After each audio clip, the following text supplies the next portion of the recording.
I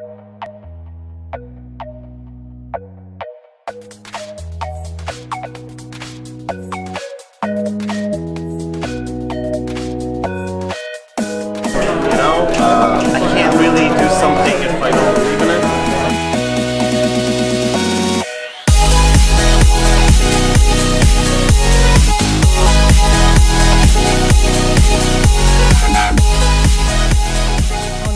We have this ceremony in Startup Grind worldwide where we all stand and we welcome Rony to stage. So let's welcome Rony.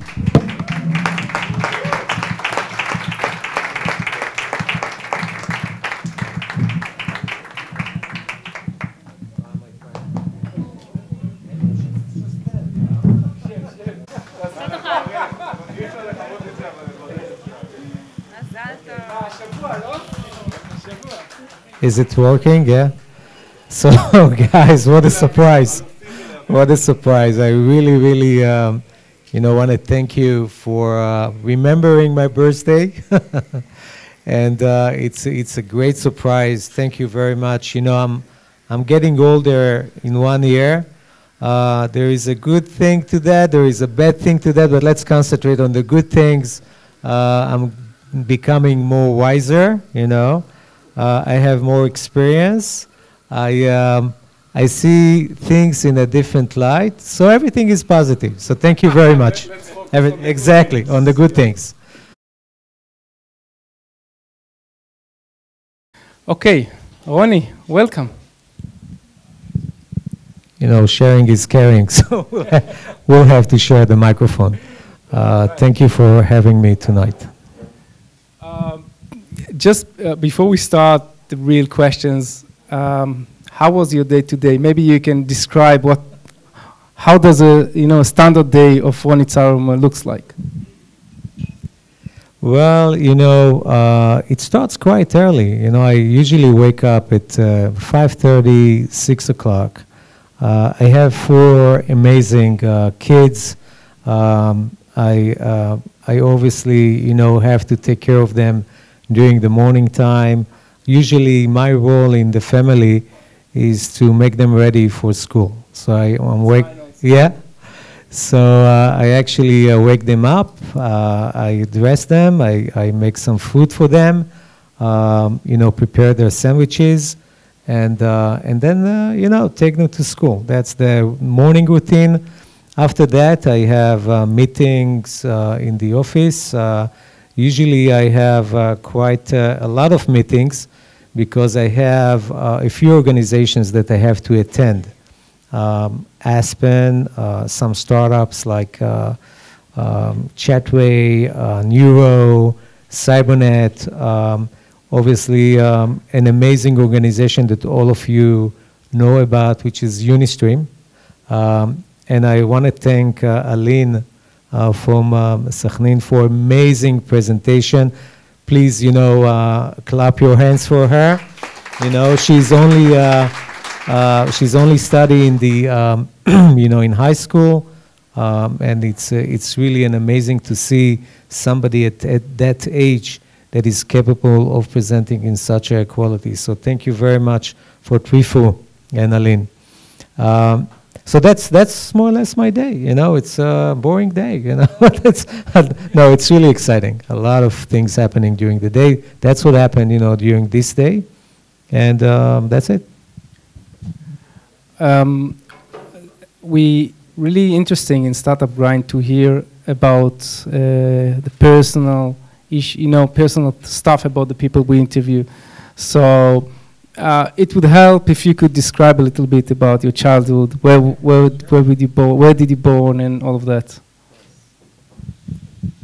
Okay, first of all, how many people are here from Ramle? Anyone? I don't see anyone. All right, which really explain, what is Ramle as a city. It's definitely not represented in the high-tech environment and startup nation, which you probably represents. I grew up in Ramle, and as a kid, I was really a curious kid. I think I was, everything I did was driven from interest and curiosity. I really wanted to know everything, and especially everything about technology. And I remember instead of, learning at school, I used to spend time in the library reading different magazines that are electronic magazines. And at the time, at my age as a kid, there was no such a thing as a PC, or Apple even wasn't really existing at that period of time.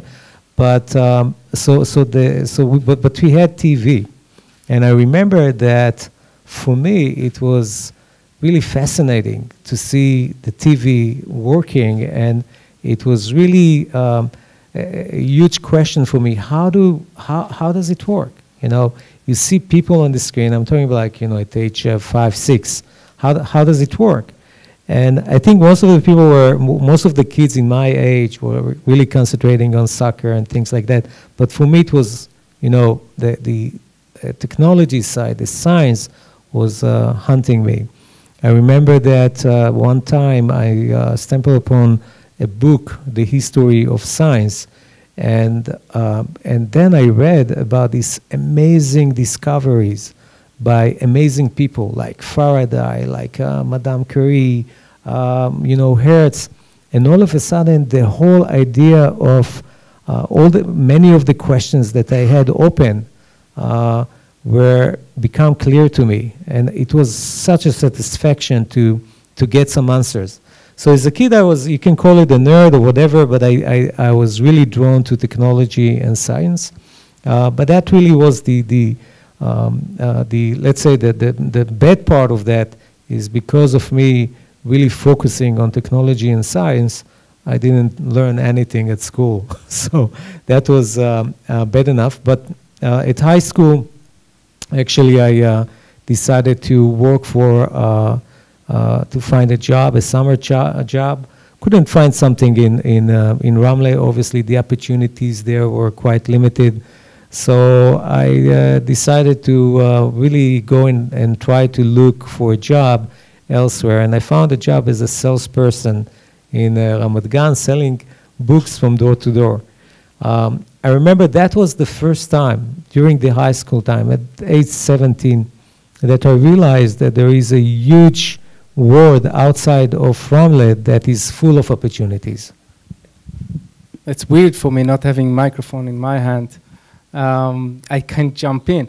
But before you start doing, sales books and so on, I think some people, maybe in the room as well, but also probably around the world, do not understand what Ramle is. Right. If you can a little bit explain, like your background, your family background, so people will know where you grew from, and understand where you are today. Right.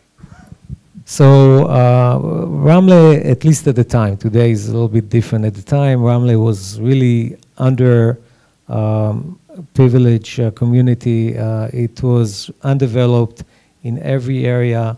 Where I used to live, we didn't have, to say the least, millionaires. We used to have more drug dealers than any other profession. So basically, it wasn't like an environment that was fostering any kind of, the next Bill Gates of Steve Jobs. It was the opposite of that. However, I think that, when you try to, by the way, I had an amazing childhood, don't get me wrong. And I think that, when you look at most of the peripheral cities around Israel, although they suffer from, economic, socioeconomic conditions, they will tell you that they have great life. It's not that's not the problem. The problem is that you don't have any kind of reference point where you can say, you know what, I can do better because everyone around you is doing more or less like you do, right? And you don't have this kind of inspiration to go and break that cycle. But definitely Ramle at the time was another underprivileged community, and my family, we didn't have a lot of money.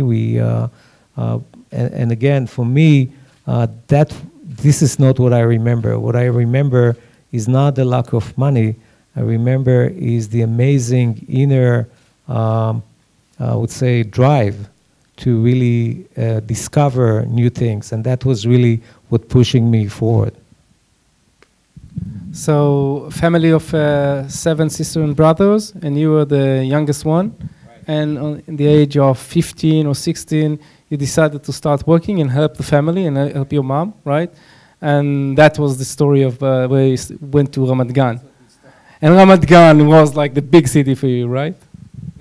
Absolutely. So coming from Ramle, obviously, and I describe more or less, you know, the environment I lived in, to Ramat Gan, for me, it was a huge change coming to this environment, looking at the big buildings. And believe me, it wasn't developed as today, but nevertheless, compared to where I came from, it was a big change.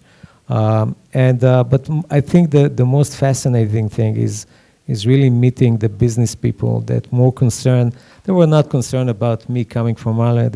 Wasn't the issue at all. They want me to really excel and make money for me, but mostly for them as a salesperson. And during that summer job, I found out that I can sell. Actually, I made quite a lot of money. I even bought a guitar. You know, I had really a nice salary and compensation. I don't know if you familiar with this kind of profession selling books from door to door. It's a very intense type of sales position. And as a kid, you really have to knock on the door.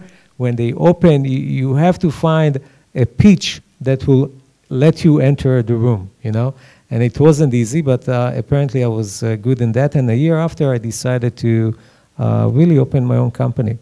And that was at age around 18. I actually worked on the procedure of how to build the company, work with all the different administrative, you know, facilities. And eventually I created a company, raised some kind of fund, we got a loan. And I brought some people and we ran the company. Obviously, it wasn't like an amazing success. I had to move on and join the army. But it was an amazing experience.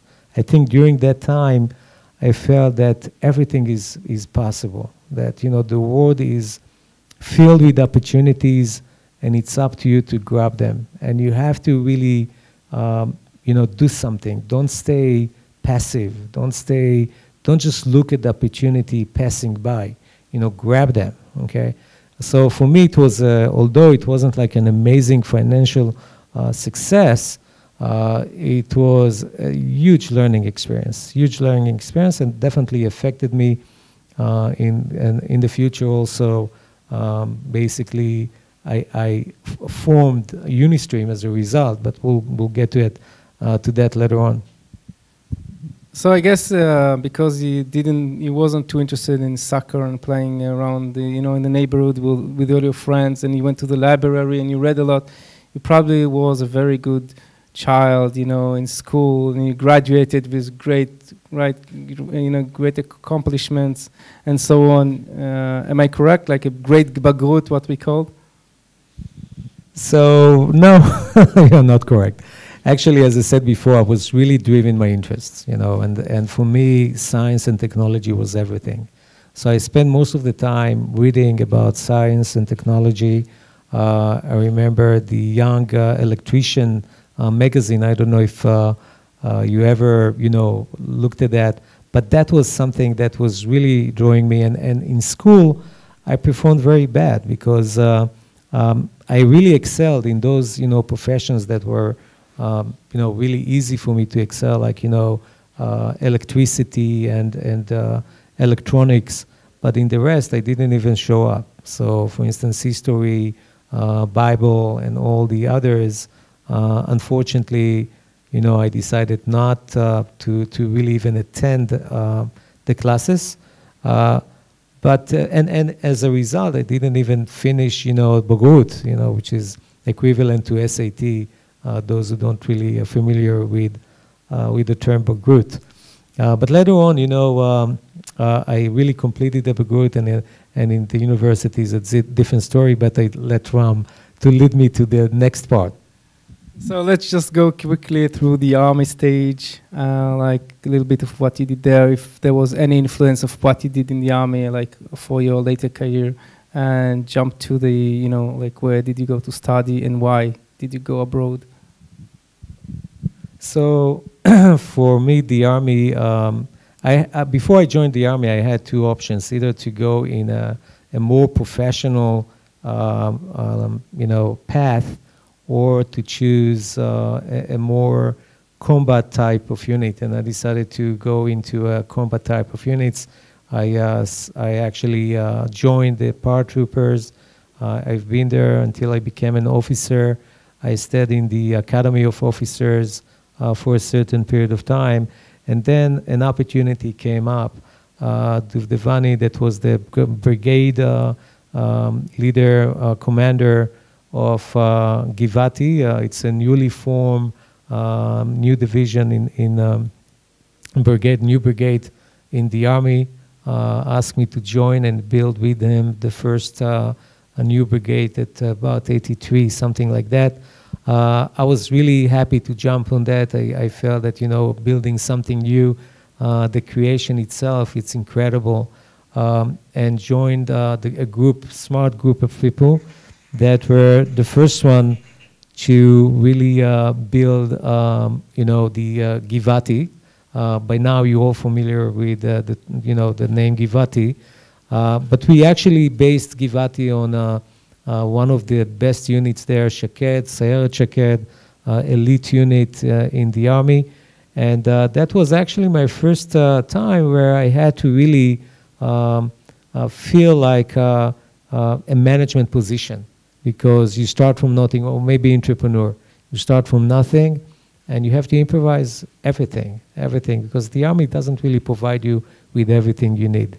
You need to really improvise in every moment and make sure that your soldiers, those who follow you, get whatever they need. And they are not really, because the army doesn't really provide everything, they are not being neglected or things like that. So it was a really, really great experience. I became a company leader and left the army after that. But that one story, it's really an important story, because, you know, the life is filled with a lot of intersections where you have to really make a decision. And I remember, you know, before I was released, you know, I had a meeting with the brigade leader, Duvdevani, and we spent an hour and a half. You know, he's trying to convince me to stay in the army for another 6 years. And I'm, you know, trying to tell him, listen, I really want to be a software engineer. And for him, it wasn't really, he couldn't get it. He couldn't get it. How can you really give up on a military career and go and become a software engineer or entrepreneur? And but I'm glad that, you know, I insisted, and really, because otherwise I wouldn't be here with you guys. So I guess you were one of the founders of Givati, basically, of the new Givati, right? So this is the first one. It's an interesting story for the Israeli among us. Let's go to the living Israel, going abroad, studying. Why did you go to study what you did, you know? You know, this is another great story, understanding, you know, or great intersection, defining what is my career path. And I was really drawn to technology on one hand, but also drawn to art, okay? So the first, you know, decision that I have to make is, you know, what do I study? Do I study television, and art, or should I go and do computer science? And I was lucky to decide to go and study computer science. And also, one of the things that I made as a decision is to experience studying it abroad in the US. So the first thing I did is completing my Bagrut, okay? And then flying to New York and you know, register for City University of New York. The reason why I chose that, it was two things. One, it was a good school. You know, Queens College was considered as number 11 in computer science in the US. This is like a very high rank in the US. And the second thing, it was a state university, you didn't have to pay much. So this combination was really great for me. I remember that during the days I attended the school, obviously there were moments, moments where you take huge amount of load during the school time, and eventually you don't even have time to work and earn money. So at one point I remember at the end of the month finding myself in the supermarket, with only $25 in my pocket, and that was the last $25. And unfortunately I bought goods for $30, so I have to really return some of the goods. But that was a kind of a wake-up call that, it's a very, very thin line between being able to make it or not. And then you finished very well, like your first degree, and you learned the second one, and you end up to another point when you have to decide whether you are going with the academy, and you have a nice story about DARPA. Maybe you can share that with us, or going to business. So basically, at school I study computer science. I did my bachelor degree. Sorry.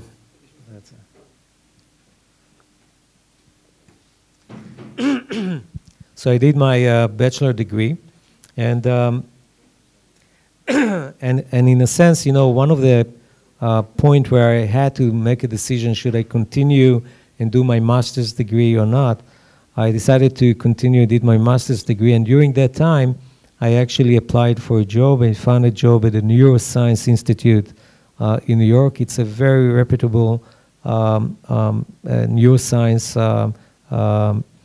institute that really dealt with simulation of neural network on a supercomputer.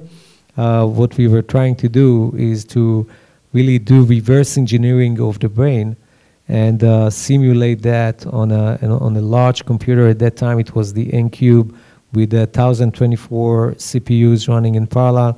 Today, obviously, the amount of processing power that computer holds, it's not even comparable to 10% of your iPhone.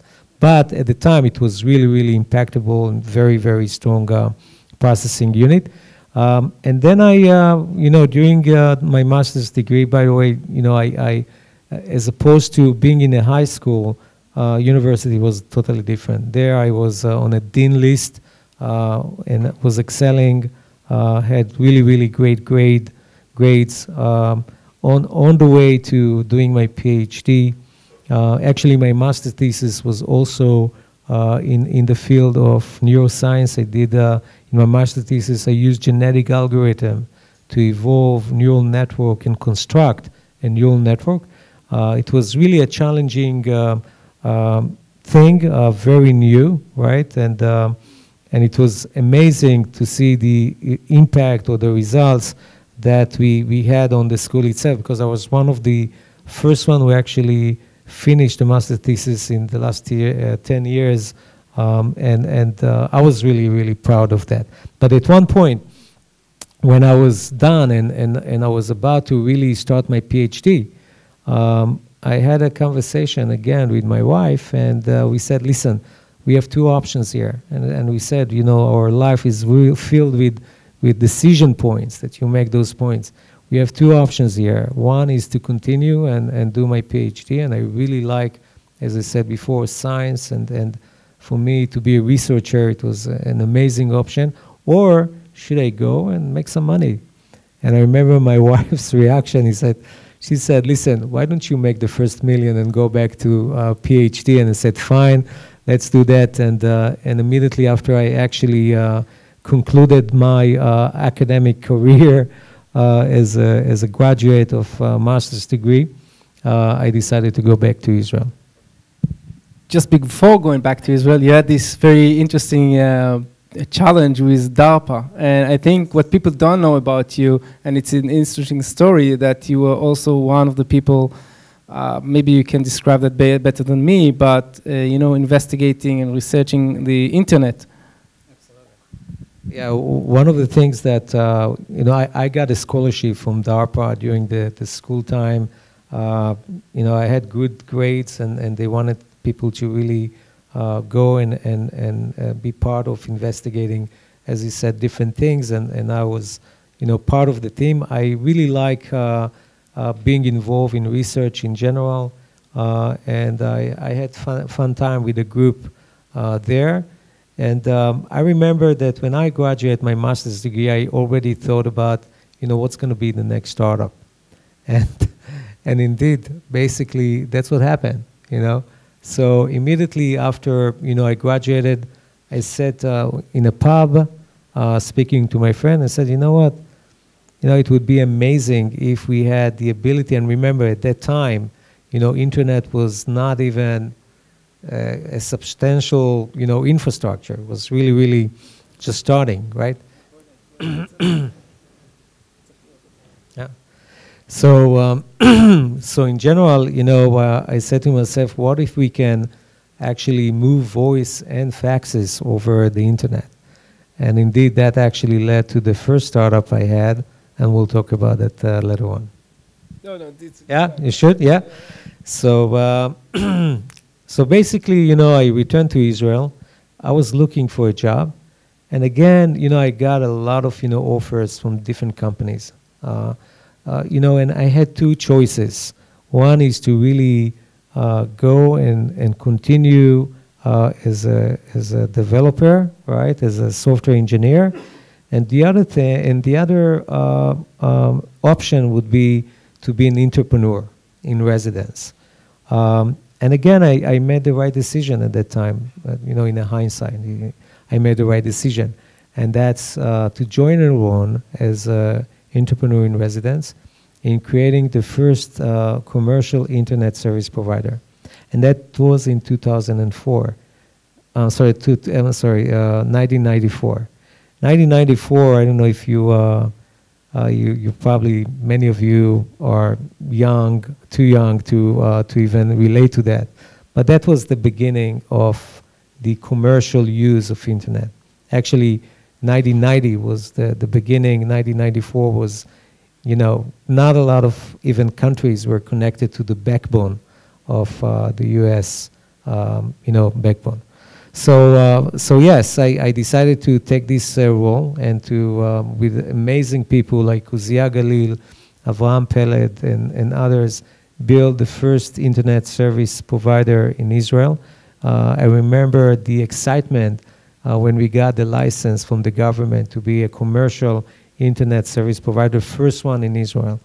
And we did a great job there. I think that, you know, in a very short time, we were managed to connect a lot of the corporate in Israel, but it was a kind of, you know, crusade, because none of these corporate initially understood why do they have to connect to the internet, why?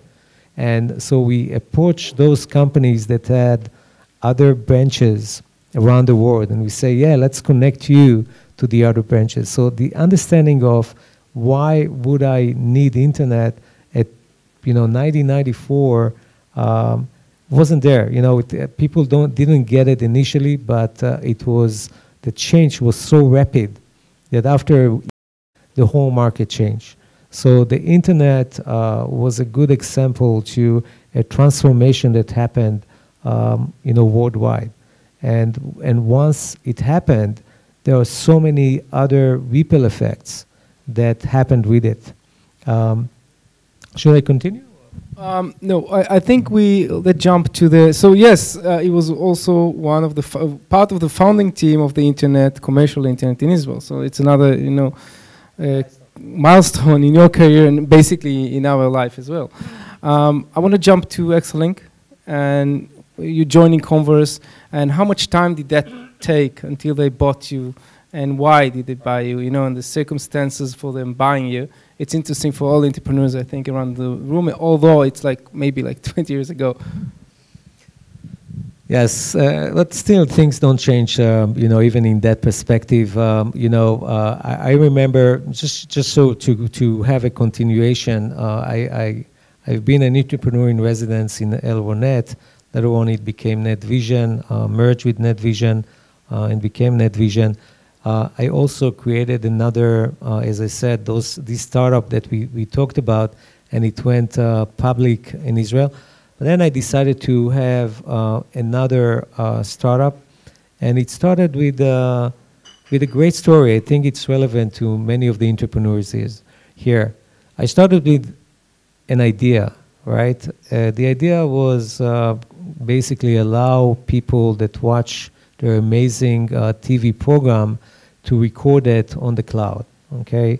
Versus at the time, you know, in the 90s, you had physical devices that you need to record it on. And obviously, I thought about a technology that will make it efficient, faster, and will serve, you know, millions of users in parallel, okay?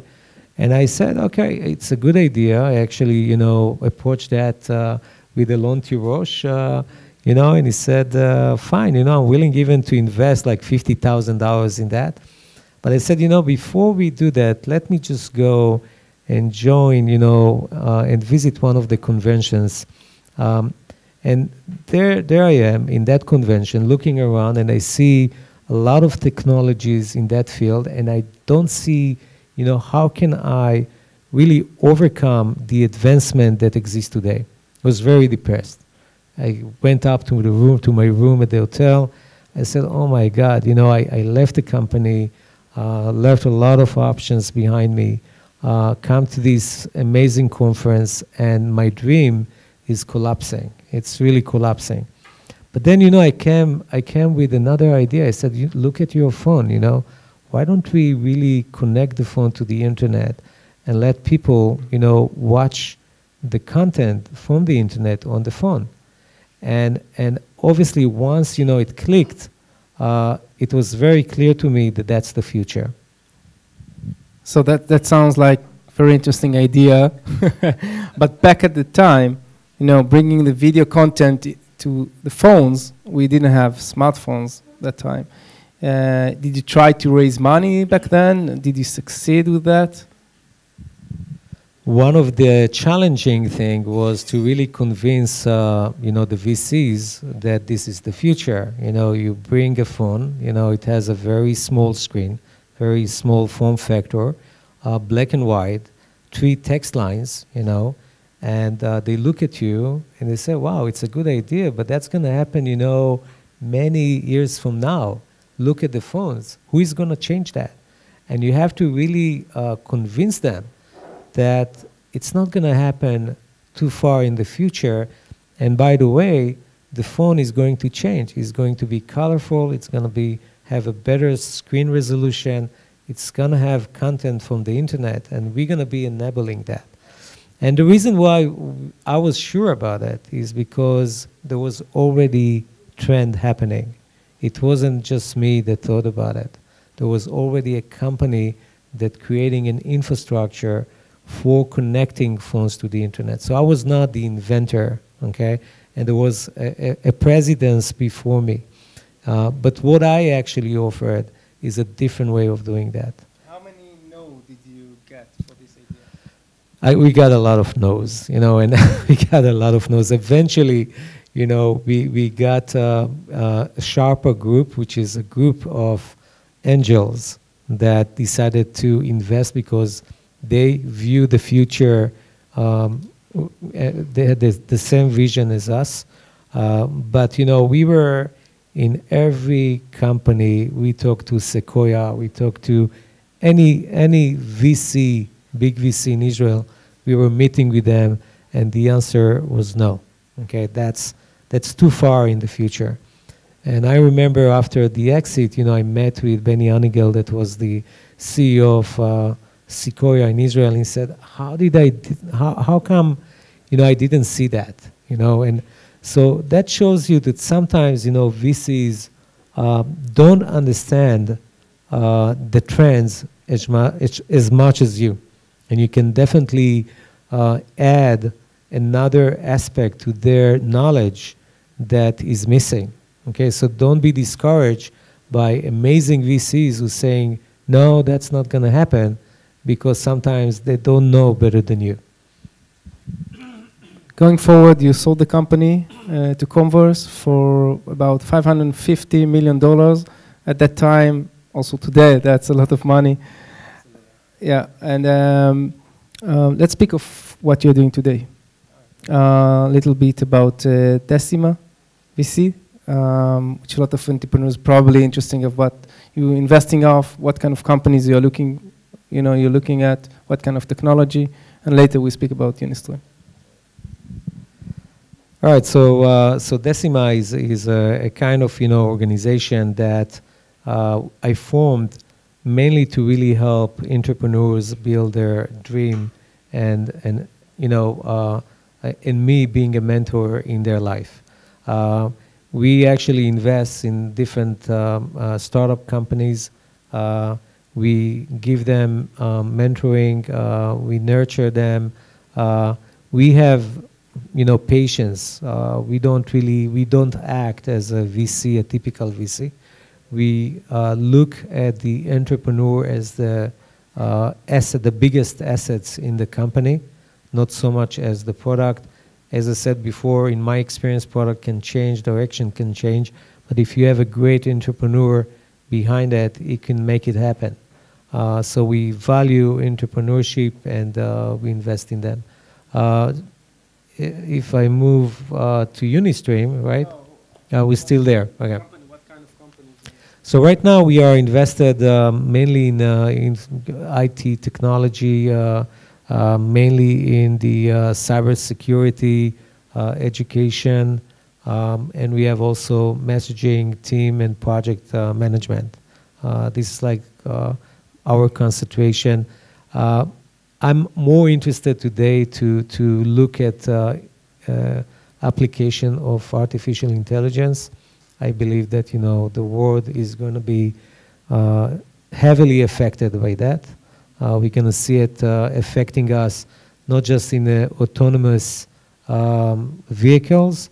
You're going to see it everywhere because eventually AI, if you look at the future, it's going to have a superior intelligence, and therefore, unfortunately, many jobs will be lost as a result, but also it opens up great opportunities.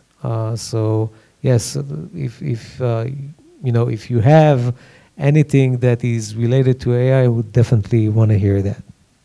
As an entrepreneur in the past, and I think also today, and an investor in the present, what will be like good tips for the people here if someone want to come and raise money, to do and not to do in the first meeting? I think most importantly, if you really come up with an idea, make sure that you know the market very well. That when you present, your company, your idea, you have to have a comparison to what's happening today, and you have to really define what is the issue that you're trying to solve, what is the value proposition that you bring to the world. Okay, and how do you do it better than others, and with a clear differentiator? And in the end, there are a few things that investor will look at. First of all is the team. That's the most important thing. So you need to really make the right impression as a leader that can take this to an amazing end. The second thing is the product and the opportunity in the market. If you don't really understand the market and you don't clearly define exactly where is the gap that you going to solve and give a solution, that's going to be hurting you. So you need to be very precise when you talk about the problem, the solution, the size of the market. That's another factor that is really, really important. If you not define, if the size of the market is too small and you haven't really thought about it, then obviously it won't fly. So you have to think about, the solution that you provide to a problem, but at the time, what is the differentiator and what's the size of the market in the end. people thinking about making their presentation deck for the investment meeting, would you say that would be 7 slides deck, 12 slides deck, 24, doesn't matter? This is one question. And the other one, do we need to show in the first meeting, do we need to show like a business plan? Definitely not for a business plan. It's too complex, too early. You need to have a good pitch. Okay, so when you come and meet me, you know, in a hallway, right? The pitch itself should really grab me, you know, and then I'll ask for more information. So the most important thing is to have a clear message of your solution, to really, you know, it might be a cliche, an elevator pitch, but it's right, because this is the opportunity you have. Nobody has like a time span forever, and people want to see that you can really define what you do in 1 or 2 sentences, and it would be clear to everyone. Because to be honest, in the end, that's also about marketing. In marketing, you can't really use too many messages. You have to be clear about who you are, what solution you bring, what value you bring, and people need to really grab it or grasp that in a very short time. So definitely the most important thing is the elevator pitch, letter, you know, presentation, not a big presentation. I think the follow-up meeting would probably be an informal discussion.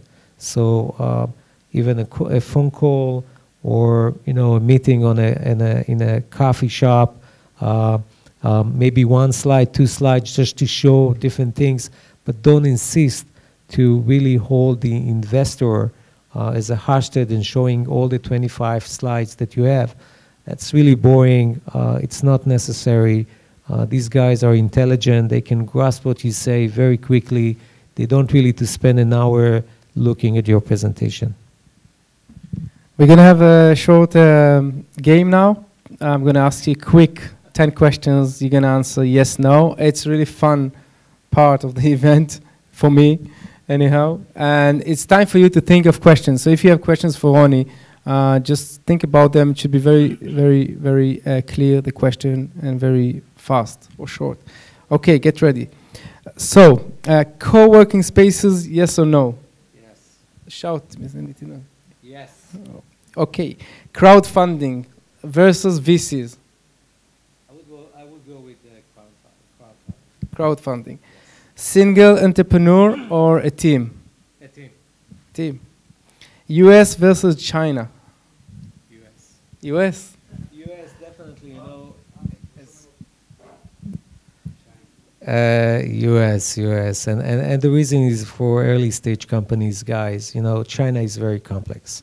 It has a different culture, have different set of rules, different regulations.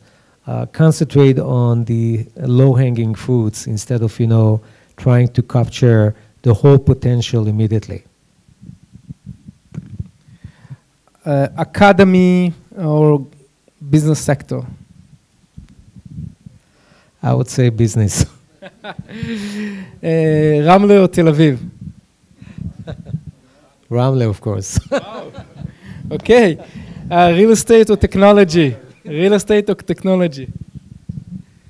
You know, that's a tricky question. I'm drawn to obviously technology, but I have to say I have a real estate company.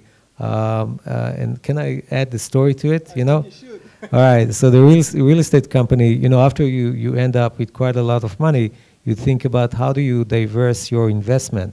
Obviously, you know, investing in startup is a very risky business. So I had to really find a different, you know, channel to put my money on. And real estate was really one of the things that I systematically look for an opportunity to get in. And I bought Aspen. You know, Aspen Group is a publicly traded company in the Israeli Stock Exchange. I bought it about 10 years ago or more. Bought it from Eliezer Fishman. At the time when I bought it, it was a company that was losing money. The portfolio was about 400 million shekels. The value of the assets there. And I had to make a decision, you know, how do I actually make it something more profitable, and do I really get into my pocket and invest more in that? And I did that. And in general, today, the size of the portfolio is 2.3 or more billion shekel. We are, you know, I moved the, yes. So thank you very much. We changed the whole attitude in the company. I changed the management. I decided to issue stock options to all the employees. Now this is something that, you know, employees know that it exists in high tech, but in a real estate area, that's something totally new and different. And basically, we had a value book that detailed the company value in a very clear way. We got into clean energy. At the time, it was really a great opportunity. We moved most of the assets from Israel abroad to Germany, the Netherlands, and Switzerland, raised quite a lot of money, and now it's a very successful company. So the reason I asked you before about co-working spaces was also because of Aspen and like the new models we are trying to build. We don't have time to go into everything that Rony does, but it's another interesting story about what happens to real estate. You see WeWork. Anyone read about what WeWork published today about Meetup? So they are going to buy Meetup as well, the platform. I don't know for how much, but apparently, how much? 30 million, that's it? That's it. Okay, that sounds cheap. But it's a very interesting area where it's going. You know, the real estate is not just offices and so on. Okay, vanilla or chocolate? Chocolate. Apple or Android? Apple. Paratrooper or Givati? Oh, that's a very tough question. I would say Givati. Ah, Givati. Wow. Okay, great. Anyone want to shoot this question to Rony? Yeah, Asi. Rony, thank you so much. I'm just curious about Unistream. Can you tell us a little bit about it? And neuro, like what you just said that you did your thesis on, sounds incredible. If there's any connection to technology, I'd be super interested to hear. So in Unistream, we're going to touch Unistream in a second. So another question, please. Unistream is, yep.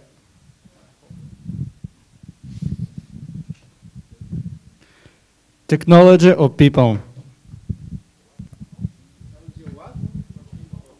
Technology or people?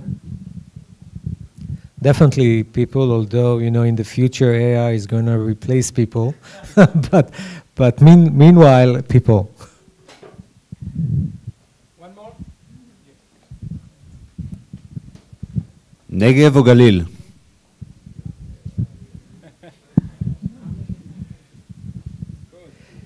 You know, I'm for Negev. I'm for Negev.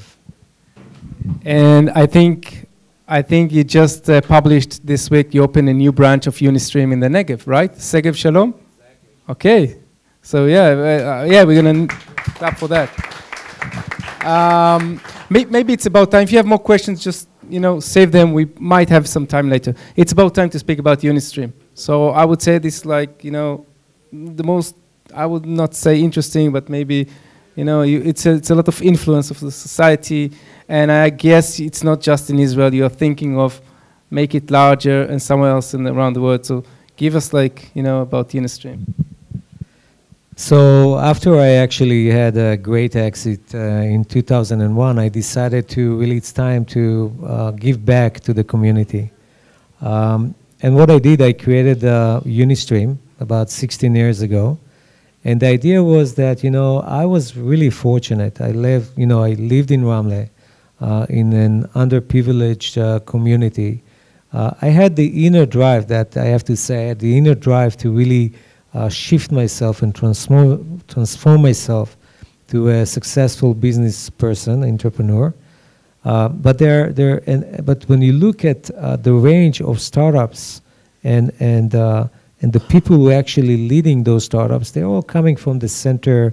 They're all coming from established, families, and something is missing. The rest of Israel that is existing in the peripheral cities, in underprivileged communities, they are shut down from the opportunities. They don't have the ability to succeed. And the reason for that is that nobody make those opportunities accessible for them. So my idea was to really allow youth, amazing youth from the peripheral cities in Israel to build their own startups and experience, the amazing experience that I had when I was 17, 18 years old. And we started with the first center in Kfar Yonam. That was 16 years ago. And today we are operating in 50 cities around Israel with 100 groups, and we produce 50 cities, wow. Yeah. And yes. And we have 100 startups that are created every year. So like the one we just saw before, right? Absolutely. One of the things that we are very proud of is the impact that we see on the kids in the peripheral cities. Again, just me growing up in Ramle, I can say that it was a really great experience. Don't get me wrong. Nobody is really suffering in the peripheral cities, but the only main thing that they are lacking is opportunity and access to the business community, to business opportunities.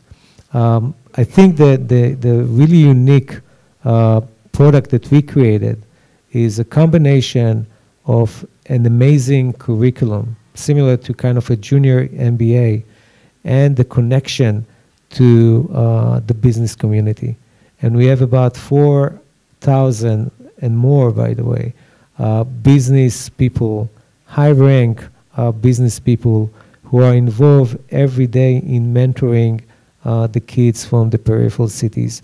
This link, this connection, this bridge that we created open huge amount of opportunities to these kids from the peripheral cities. By the way, the youth that we actually deal with are amazing. They are selected from many others, so they are very particular. What we're looking for is those who have this light in their eyes, that they're willing to succeed. There is this inner drive to make it big time, and we just give them the skill set, the connection, the inspiration to do that, and the rest is up to them. We have the CEO of Unistream is here, Batsheva, can you raise your hands for a second? Thank you. So if anyone want to hear more about Unistream, I want to talk about that, maybe be a mentor or help in any way, I guess Batsheva there, and you can probably speak with her when we're done here. So it's an amazing story about Unistream. And it's an amazing impact. And one more thing, is it only in Israel in Unistream, or are you trying to grow outside of Israel? So the model is quite successful, and we got also international recognition. The UN actually voted to us as the second most influential organization in the world out of 11,000 applicants. So it was really, really amazing, and a recognition on an international level, and that really brought a lot of interest from all around the world to really copy this model in their countries. And we are now in talks to different high ranks individuals, and I don't know if you're familiar with that, but the Slovakian president was actually visiting Israel and came specifically to visit one of the centers. So we were lucky to get, but we always get delegates from all around the world who are coming in and really want to learn more about it and how they can actually implement it around the world. And I assume that, at one point, when we feel ready, we'll definitely spread it all over. Okay. I'm going to give you another 1 or 2 questions from the people here if you want to ask Rony. Yeah. So yeah, Unistream does amazing things for the kids, and it creates what's really important, the infrastructure for them maybe in the later age to do something. But what happens if somebody stays in the periphery and he starts a startup and he's far from funds?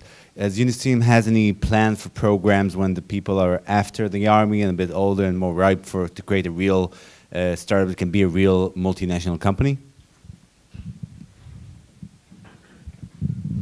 This is an excellent question, and you know, Unistream programs start at high school, but it never ends. Actually, and by the way, we don't just operate in communities that are Jewish-based, but we have every sector in Israel.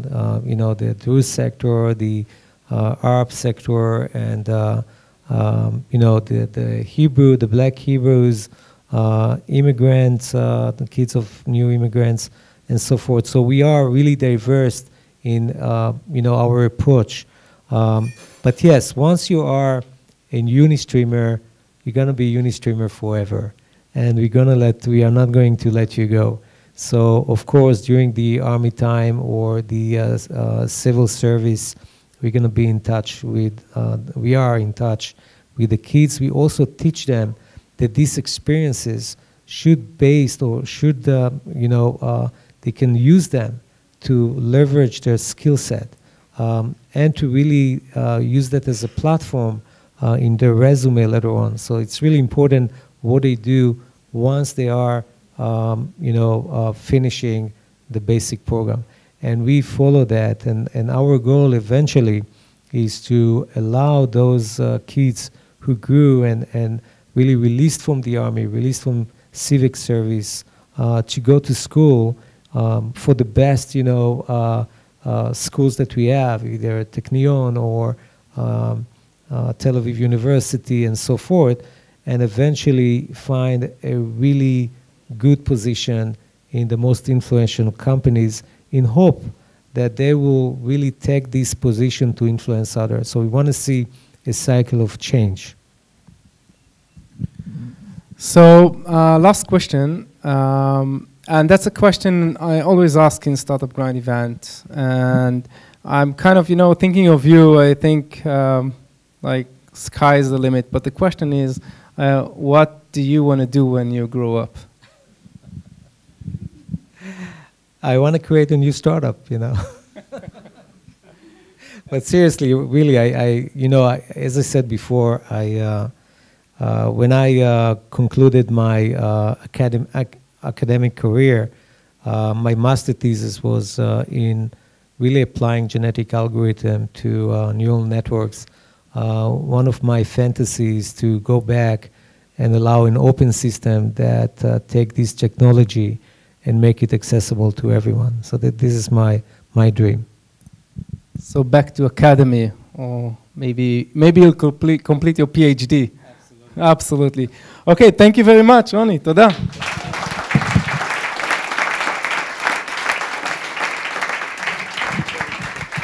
So before we go, I invite you all here. We're going to take a picture with Rony and all of us. Hi, my name is Rony Zarom. I did Startup Grind Tel Aviv. Woo!